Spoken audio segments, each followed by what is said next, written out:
So today I decided I'd show the NES PowerPak. This is made by the guys over at RetroZone, which is retrousb.com. They sell them there for like 100 something bucks. Forgot how much, but somewhere around there, a little bit more than that. But basically, this is kind of like the EverDrive for the Sega Genesis. You get a compact flash card, and you format it in FAT32, I believe, and then stick ROMs on there and basically load them up on here when it's in your NES, and you can play games. What's particularly cool about this is the way it works. On the NES, they've got all the different games have little extra chips inside of them, and those chips give the different cartridges different features. It's kind of like if something needs special math calculations or special way to do graphics, they would include, or even sound, they would include those the extra chip in there to get the extra features. Most notably, something like Castlevania 3, the Japanese version has a much better soundtrack, or higher quality soundtrack, than the NES version, and that's due to one of those chips. So basically, inside this PowerPak here, it's got a programmable chip inside, and on your compact flash card, you have to load kind of like the drivers that you would stick on here, and those are basically the instructions that tell the PowerPak how to emulate those different chips. So say you load Castlevania 3, I think it's the VRC6 that it uses, whichever one it is.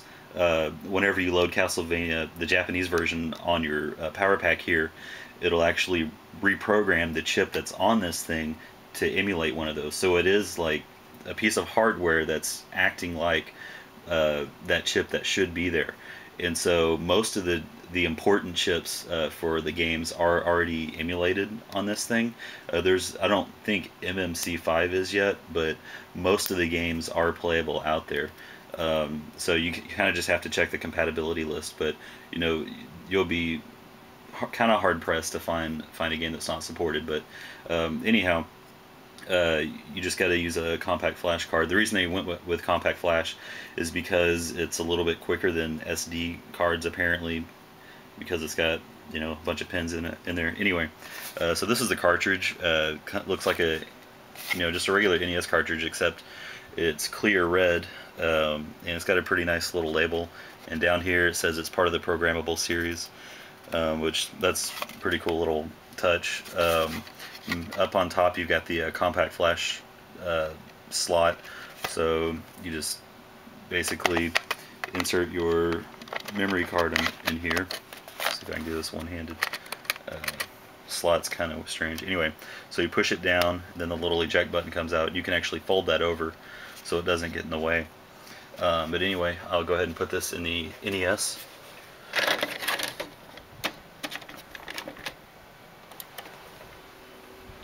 And so the first screen you see, it says PowerPak, retrousb.com. Shows that they're the ones that made that. So the first thing you see is or the second thing you see anyway, is a list of directories that are on the PowerPak, or on the compact flash card. And so I've got one I've made called Games, which has all my different ROMs in there. And then I've got PowerPak, which actually has the files, kind of like the drivers for the emulated chips. Then I've got a separate hacks folder where I can load hack games. Like, here's a list of ROMs, and I've got the the Super Mario versus Airman ROM. So we'll go ahead and check that. And then once you choose a ROM, you can put in Game Genie codes. You can actually put in 5 different codes. And if you've got a game that supports battery backup, you can actually load a save file. The save file has to be created beforehand in order to do that, so the PowerPak does not create that for you. So anyhow, I'll just go down here to Start Game, and ready to go.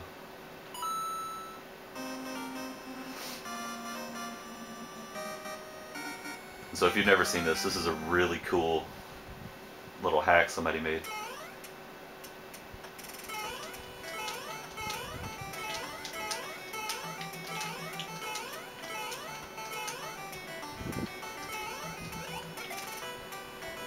See how far I can get.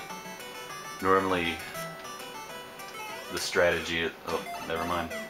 The strategy is to wait at the guys with little spikes coming out to get power-ups, fireballs, stuff like that. Anyhow, so I'm going to turn this off so I can load a different game. I'll show something with battery backup on it.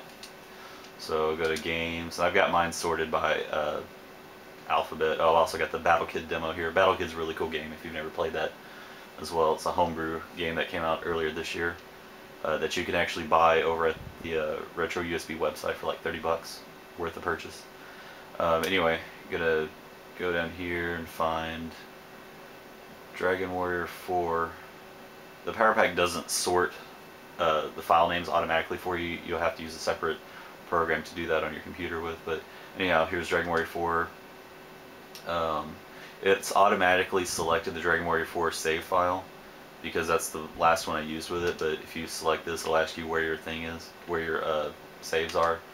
And I honestly don't remember. Oh, here it is. Put it in PowerPak and Dragon Warrior 4. So I've got Final Fantasy saves, things like that. So we'll go ahead and start the game. It's got to load the ROM and reprogram that chip real quick. And then we got Dragon Warrior 4. Continue a quest.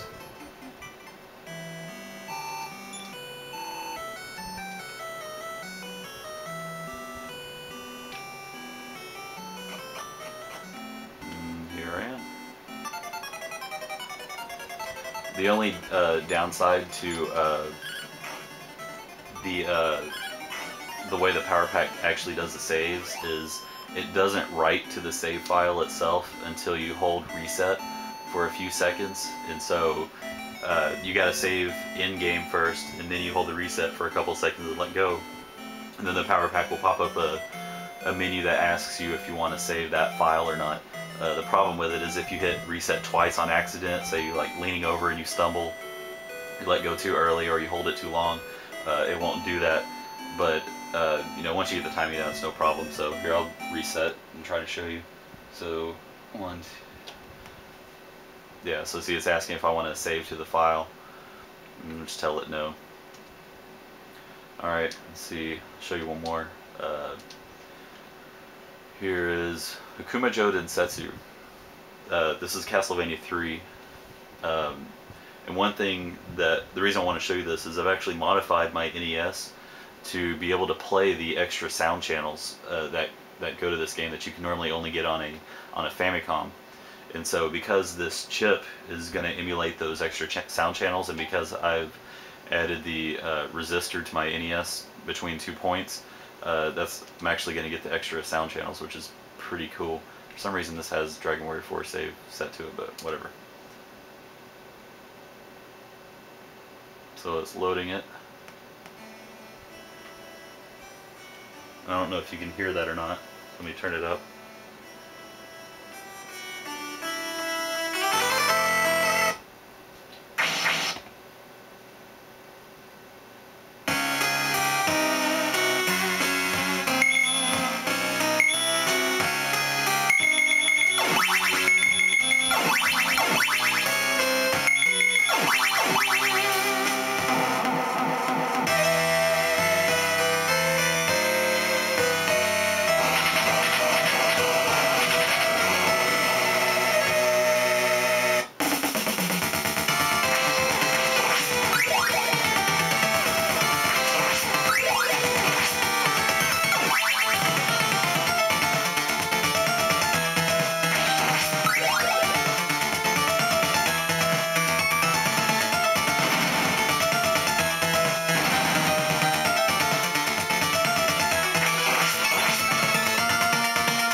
So anyhow, it's Japanese version of Castlevania 3.